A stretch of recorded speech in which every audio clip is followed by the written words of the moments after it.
أعوذ بالله من الشيطان الرجيم. بسم الله الرحمن الرحيم. الحاقة ما الحاقة وما أدراك ما الحاقة كذبت ثمود وعاد بالقارعة فأما ثمود فأهلكوا بالطاغية وأما عاد فأهلكوا بريح صرصر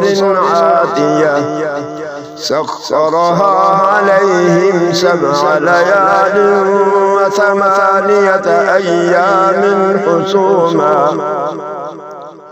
فترى القوم فيها صرعى كأنهم أعجاز نخل خاوية فهل ترى لهم من باقية وجاء فرعون ومن قبله والمؤتفكات بالخاطئة فعصوا رسول ربهم فأخذهم أخذة رابية إنا لما طغى الماء حملناكم في الجارية لنجعلها لكم تذكرة وتعيها أذن واعية فإذا نفخ في الصور نفخة واحدة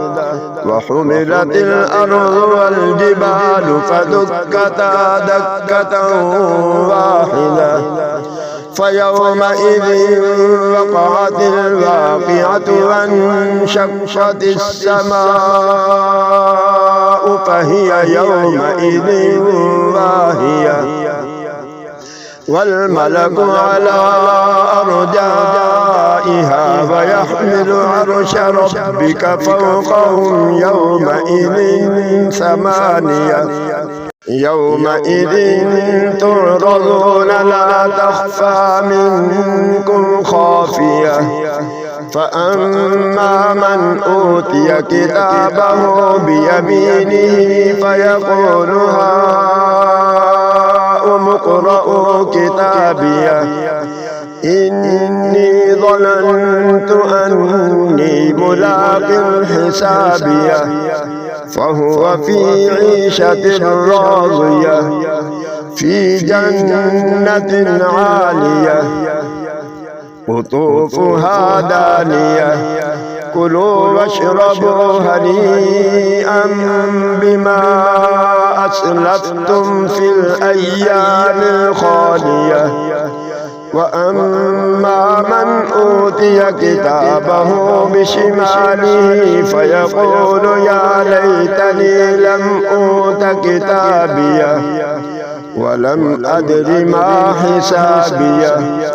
يا ليتها كانت القاضية ما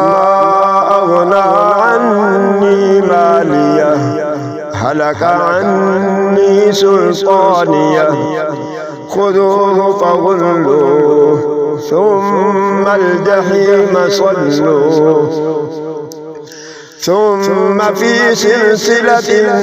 ذرعها 70 ذراعا فاسلكوه إنه كان لا يؤمن بالله العظيم ولا يحض على طعام المسكين فليس له اليوم هاهنا حميم ولا طعام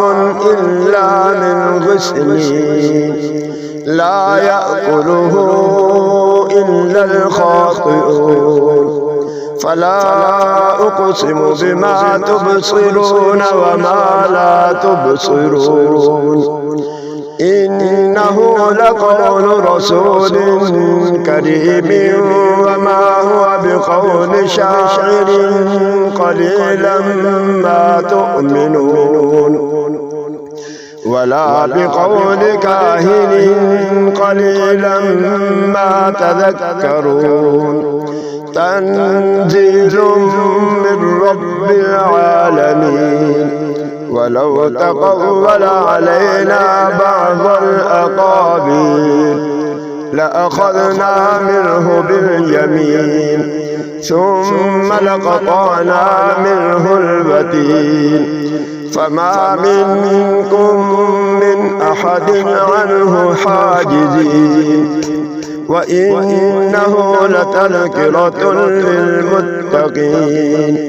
وإنا لنعلم أن منكم مكذبين